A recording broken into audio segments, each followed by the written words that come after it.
The objection by someone like Dawkins, who created God, is so easy to respond to. The first premise of the cosmological argument that I state is not that everything has a cause, in which case God wouldn't need a cause. The premise is everything that begins to exist has a cause. Of course, it's easy to respond when you think the only thing required in response is to define your God into existence. You're simply defining God as the only thing that never began to exist. You're not even making an argument that God exists or that he didn't begin to exist.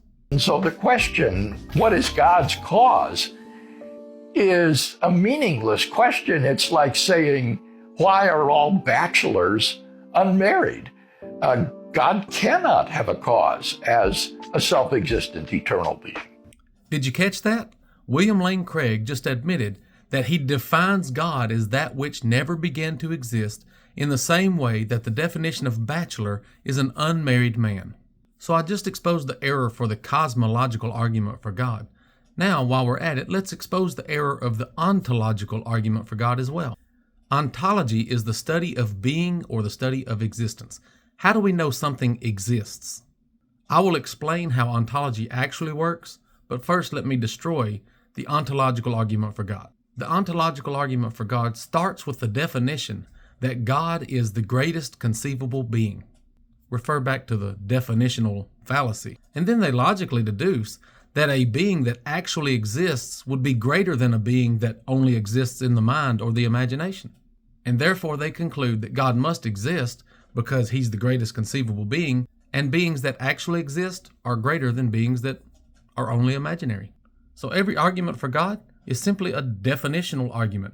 They define God as the thing that is the exception to every rule, simply because they say so. So now let's talk about real ontology. How do you know something exists? How do you know I exist?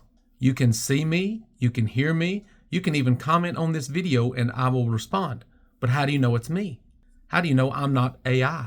Well, you could always meet me in person to prove I'm not AI. But God can't do any of those things.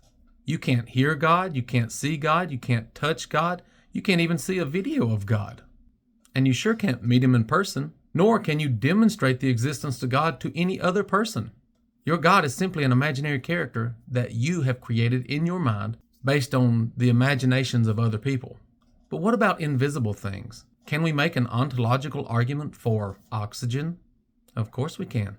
We know there's oxygen in the air because we can create an environment without oxygen and demonstrate that we cannot live in a room that is void of oxygen. You can't see oxygen or smell it, taste it, or hear it. But we can demonstrate that oxygen is real. You cannot demonstrate that God is real in any way whatsoever. You can only present a definitional fallacy or a philosophical concept.